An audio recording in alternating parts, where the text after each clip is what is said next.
Hi friends, എൻ്റെ പുതിയൊരു വീഡിയോയിലേക്ക് എല്ലാവർക്കും സ്വാഗതം. ഇന്ന് ഞാൻ വന്നിട്ടുള്ളത് നമുക്ക് റെസ്റ്റോറൻറ്റിലെല്ലാം പോയി കഴിഞ്ഞാൽ കിട്ടുന്ന നല്ലൊരു അടിപൊളി ഫിഷ് ഫ്രൈയുടെ റെസിപ്പി ആയിട്ടാണ്. അപ്പോൾ വീഡിയോയിലേക്ക് പോകുന്നതിന് മുന്നായിട്ട് എൻ്റെ വീഡിയോ നിങ്ങൾ ആദ്യമായിട്ട് കാണുന്നതാണെങ്കിൽ സബ്സ്ക്രൈബ് ചെയ്യണേ, കൂടെ ബെല്ലൈക്കണും അമർത്തണം. അപ്പോൾ നമുക്ക് വേഗം തന്നെ വീഡിയോയിലേക്ക് പോകാം. ഞാൻ ഇതവിടെ 500 ഗ്രാം വേളൂരി നന്നായിട്ട് ക്ലീൻ ചെയ്തെടുത്തിട്ടുണ്ട്. അപ്പോൾ നമ്മുടെ നാട്ടിൽ ഇതിന് വേളൂരി എന്നാണ് പറയുക. അപ്പോൾ നിങ്ങൾ കാണുന്നവർ ഓരോരുത്തരുടെ നാട്ടിൽ എന്താ ഈ ഒരു മീനിന് പറയുകയെന്ന് വെച്ചാൽ നിങ്ങൾ കമൻറ്റ് ഇടണം കേട്ടോ. അപ്പോൾ നമുക്ക് ഇതുപോലെ നെത്തോലി വെച്ചിട്ടും ചെയ്യാം. നമുക്ക് റെസ്റ്റോറൻറ്റിലെല്ലാം പോയി കഴിഞ്ഞാൽ നെത്തോലി കേട്ടോ ഇതുപോലെ ഫ്രൈ ചെയ്തിട്ട് കിട്ടുക. അപ്പോൾ ഇതിലേക്ക് ഞാൻ പൊടികൾ ചേർത്ത് കൊടുക്കുന്നുണ്ട്. ഇവിടെ ഞാൻ 1/2 ടീസ്പൂൺ മഞ്ഞൾപ്പൊടിയും 3 ടീസ്പൂൺ നിറയെ മുളക് പൊടി ചേർത്ത് കൊടുക്കുന്നുണ്ട്. അപ്പോൾ ഈ ഒരു മുളക് പൊടി ഞാൻ ഇവിടെ കാശ്മീരി മുളക് പൊടിയും അതുപോലെ സാധാ മുളക് പൊടിയും കൂടി മിക്സ് ചെയ്തിട്ടാണ് ചേർത്ത് കൊടുത്തിട്ടുള്ളത്. പിന്നെ 1/2 ടീസ്പൂൺ ഗരം മസാല പൊടിയും 1 ടീസ്പൂൺ നിറയെ തന്നെ ഇഞ്ചി വെളുത്തുള്ളി പേസ്റ്റും പിന്നെ ആവശ്യത്തിന് ഉപ്പും പിന്നെ 1 ടീസ്പൂൺ നാരങ്ങ നീരും കൂടി ചേർത്ത് കൊടുത്തിട്ട് നല്ലതുപോലെ ഒന്ന് മിക്സ് ചെയ്തെടുക്കണം.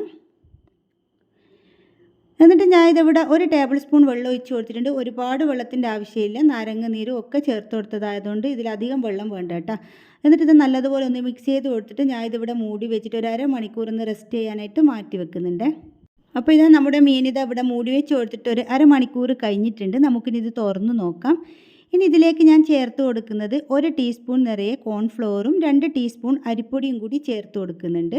അപ്പോൾ അരിപ്പൊടി ചേർത്ത് കൊടുക്കുന്ന സമയത്ത് പുട്ടുപൊടി ഒരിക്കലും ചേർത്ത് കൊടുക്കരുത്. നമ്മൾ പത്തിരിക്കെല്ലാം എടുക്കുന്ന ആ ഒരു പൊടി മാത്രമേ ചേർത്ത് കൊടുക്കാവുള്ളൂ. എന്നിട്ട് ഇത് നമുക്ക് നന്നായിട്ടൊന്ന് മിക്സ് ചെയ്ത് കൊടുക്കാം. ഒരുപാട് ബലത്തിൽ മിക്സ് ചെയ്ത് കൊടുക്കരുത്, നമ്മുടെ മീൻ പെട്ടെന്ന് തന്നെ പൊടിഞ്ഞു പോകും. അങ്ങനെ ഞാൻ ഇതിവിടെ മിക്സ് ചെയ്ത് കൊടുത്തിട്ടുണ്ട്. പിന്നെ ഞാൻ മീൻ ഫ്രൈ ചെയ്തെടുക്കാൻ വേണ്ടി ഓയിൽ സ്റ്റൗവിലേക്ക് വെച്ച് ഫ്ലെയിം ഓൺ ചെയ്ത് കൊടുത്തിട്ടുണ്ട്. അപ്പോൾ ഇതിലേക്ക് ഞാൻ ചേർത്ത് കൊടുക്കുന്നത് ഒരു 5-6 അല്ലി വെളുത്തുള്ളി തൊലിയോട് കൂടി ചതച്ചതും പിന്നെ 2 തണ്ട് കറിവേപ്പും 1 പച്ചമുളക് വട്ടത്തിൽ കട്ട് ചെയ്തതും കൂടി ഈ എണ്ണയിലേക്ക് ചേർത്ത് കൊടുക്കാം.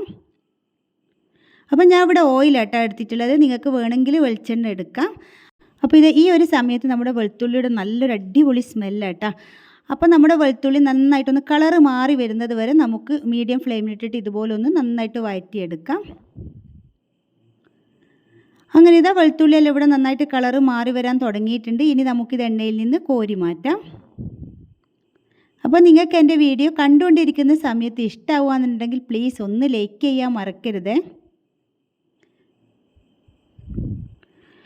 അങ്ങനെ ഞാൻ വെളുത്തുള്ളി മുഴുവൻ ഇവിടെ എണ്ണയിൽ നിന്ന് കോരിയെടുത്തതിന് ശേഷം ഞാൻ ഇതിലേക്ക് മീൻ ഇട്ട് കൊടുക്കുന്നുണ്ട്. ഞാൻ ഇവിടെ 3 പ്രാവശ്യമായിട്ടാണ് മീൻ ഫ്രൈ ചെയ്തെടുക്കുന്നത്.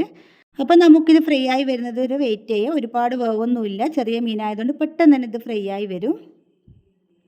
അപ്പോൾ നിങ്ങൾ നെത്തോലിയും അതുപോലെ വേളൂരിയൊക്കെ കിട്ടുന്ന സമയത്ത് ഇതുപോലൊന്ന് ഫ്രൈ ചെയ്തെടുക്കണം കേട്ടോ. നമ്മൾ സാധാരണ വെറും ഉപ്പും മഞ്ഞൾപ്പൊടിയും മുളക് പൊടിയും ഒക്കെ ചേർത്തിട്ട് ഫ്രൈ ചെയ്തെടുക്കാതെ ഇതുപോലെയൊക്കെ ഒന്ന് വെറൈറ്റി ആയിട്ട് നമുക്ക് ഫ്രൈ ചെയ്തെടുക്കാം കേട്ടോ. അപ്പോൾ ഞാൻ ഇതിവിടെ മീൻ ഒരു ഭാഗം ഫ്രൈ ആയി വന്നതിന് ശേഷം ഇതിവിടെ തിരിച്ചിട്ട് കൊടുക്കുന്നുണ്ട്. അങ്ങനെ മറ്റേ ഭാഗം കൂടി ഫ്രൈ ആയി വരുന്നത് വരെ നമുക്ക് വെയിറ്റ് ചെയ്യാം. അങ്ങനെ നമ്മുടെ മീൻ ഇവിടെ ഫ്രൈ ആയി വന്നിട്ടുണ്ട്. ഇനി നമുക്കിത് എണ്ണയിൽ നിന്ന് കോരി മാറ്റാം. അങ്ങനെ ഞാൻ ഇതിവിടെ ബാക്കിയുള്ള മീനും ഇതുപോലെ ഫ്രൈ ചെയ്തെടുത്തിട്ടുണ്ട്. എന്നിട്ട് നേരത്തെ നമ്മൾ ഫ്രൈ ചെയ്തെടുത്ത് വെച്ച് നമ്മുടെ വെളുത്തുള്ളിയും അതുപോലെ പച്ചമുളകും കറിവേപ്പില ഇതിൻ്റെ മുകളിലായിട്ട് ഞാൻ വെച്ച് കൊടുക്കുന്നുണ്ട്. അപ്പോൾ ഈ ഒരു വെളുത്തുള്ളി കഴിക്കുന്ന സമയത്ത് നല്ല ടേസ്റ്റ് കേട്ടോ. മീൻ കഴിക്കുമ്പോൾ വെളുത്തുള്ളിയോട് കൂടി തന്നെ കഴിക്കണം, നല്ല അടിപൊളി ടേസ്റ്റ്, ഇതൊന്നും കളയണ്ട. അപ്പോൾ നിങ്ങൾക്ക് എല്ലാവർക്കും വീഡിയോ ഇഷ്ടമായിട്ടുണ്ടാവുമെന്ന് വിചാരിക്കുന്നു. ഇഷ്ടപ്പെട്ടിട്ടുണ്ടെങ്കിൽ ലൈക്ക് ചെയ്യാനും ഷെയർ ചെയ്യാനും സബ്സ്ക്രൈബ് ചെയ്യാനും ഒന്നും മറക്കരുത് കേട്ടോ. നിങ്ങളുടെ കുക്കിംഗ് ഇഷ്ടപ്പെടുന്ന എല്ലാ ഫ്രണ്ട്സിനും അതുപോലെ ഫാമിലിക്കൊക്കെ ഒന്ന് ഷെയർ ചെയ്തിട്ട് സപ്പോർട്ട് ചെയ്യണേ.